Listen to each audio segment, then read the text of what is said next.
Halo semuanya, selamat datang di channel saya dan salam kenal saya Sunraku. Sebelumnya minta maaf jika Anda tidak ingin terkena spoiler, boleh skip aja videonya. Namun jika Anda suka dengan channel ini, silahkan subscribe karena subscribe gratis. Selain membahas alur cerita anime, saya juga akan melakukan live streaming game. Jadi silahkan menikmati video ini. Di chapter ini, Megu sebagai Yggdrasil versus Lucas sebagai Dr. Sandalphon dilatar belakangi rumah sakit yang penuh jebakan. Dengan menahan rasa malunya, Megu menjadi karakter penjahat dan menyandra dua anak kecil. Di sini Megu atau Yggdrasil menggunakan kedua anak kecil yang menangis sebagai tameng untuk mengulur waktu, sambil menyerang Dr. Sandalphon atau Lucas. Sementara itu Lucas atau Dr. Sandalphon mempersiapkan jurusnya, yaitu Metal Power. Namun serangan Megu atau Yggdrasil berhasil ditahan dengan Metal Power, yang bisa mengendalikan logam di sekitar area tersebut, dan langsung menyerang balik Megu. Namun sebagai pengalihan, Megu melempar kedua dari tiga sandera ke arah Lucas. Dengan cepat Lucas menangkap kedua sandera yang dilempar Megu. Dengan cepat pula Megu langsung menyerang Lucas yang berhasil menangkap kedua sandera tersebut. Lucas pun berhasil menghindar, namun Megu tak memberi celah dan kembali menyerang ke arah anak kecil, namun Lucas kembali berhasil menahan serangan itu dan menyelamatkan dua sandera. Kembali ke komentator pertandingan yang sedang menjelaskan. HP Lucas perlahan-lahan terus berkurang. Susah 7 menit berlalu, Megu saat ini memegang kendali atas pertandingan.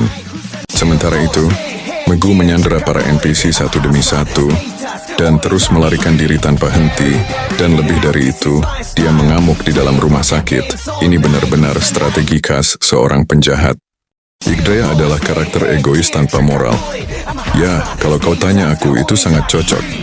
Dan gaya bermain peran itu tampaknya membuahkan hasil, karena dia bisa bertarung tanpa kehabisan tenaga. Kekurangannya dalam serangan jarak jauh membuatnya tidak cocok melawan Yggdrasil, yang terutama menggunakan teknik pemasangan jebakan.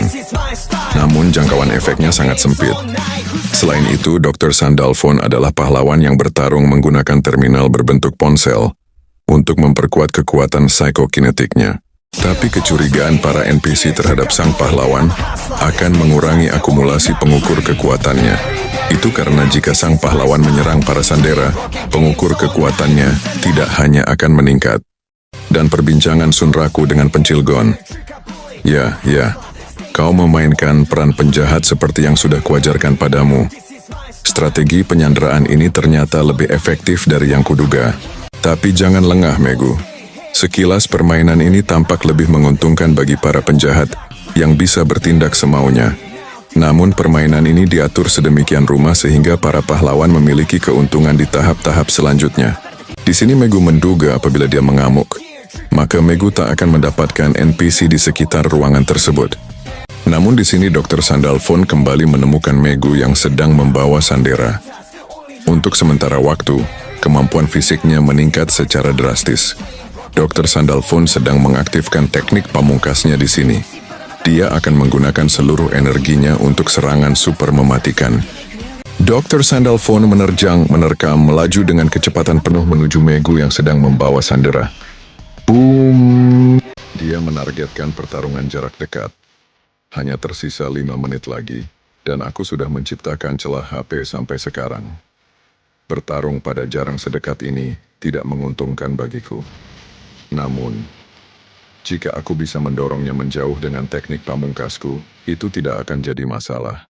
Megu atau Yggdrasil memberi damage besar ke Dr. Sandalphon.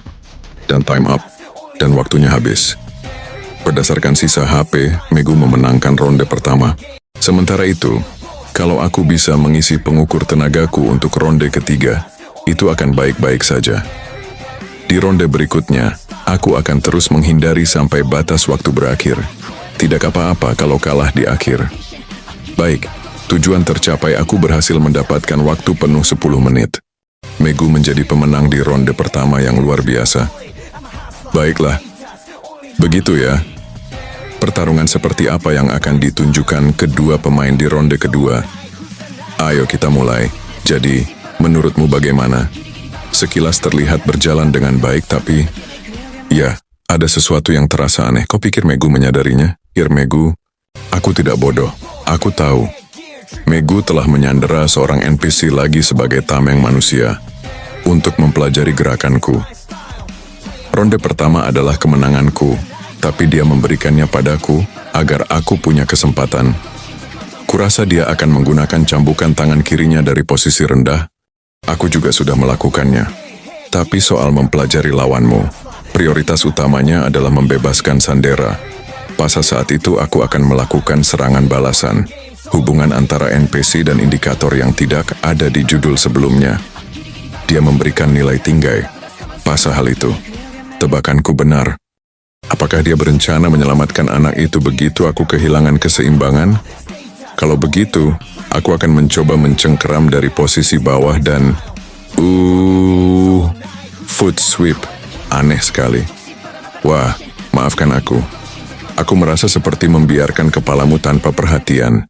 Sungguh kejutan dari Lukas. Dia dengan lihai menyerang Nuzmek menantang perisai Sandera miliknya. Dia pasti telah mempelajari gerakan Nuzmek di ronde pertama. Bahkan jika tidak, dia tetap sangat hebat. Lukas juga menyadarinya. Berusaha menjauhkan Nuzmek dari Sandera agar dia tidak bisa bertahan. Dia jelas menggunakan lebih banyak teknik tendangan. Apakah gayanya berbeda dari sebelumnya? Bukan hanya itu, dia membaca gerakanku. Pria tanpa rahasia itu membosankan. Bukankah begitu, gadis kecil? Aku tahu itu. Pantas saja gerakannya tampak lebih tenang daripada di rekaman yang kita lihat sebelumnya. Dan terus mondar-mandir sehingga Nona Natsume tidak bisa mengamatinya. Di ronde pertama, dia membatasi variasi serangannya. Dan bahkan sengaja terus bermain lemah, mempersiapkan diri untuk ronde berikutnya. Dia sudah kebobolan di ronde 1 sejak awal. Kemenangan tanpa membiarkan lawannya mempelajari gerakannya secara tidak perlu, ya. Jadi di ronde 2, dia langsung serius mengejar kemenangan. Pemenang! Lukas si otak. Kau penipu ulung ya? Aku bahkan belum membangunnya. Dan pengukurku juga. Itu saja yang kudapatkan. Sial. Untuk memenangkan ronde ketiga, bagaimana mungkin aku bisa? Lukas mengungkitnya. Apa jurus Megu yang tersisa? Bersambung. Sampai di sini dulu ya guys. Jangan lupa subscribe, like, dan share video ini. Biar tidak ketinggalan video berikutnya. Terima kasih yang sudah menonton. Bye-bye.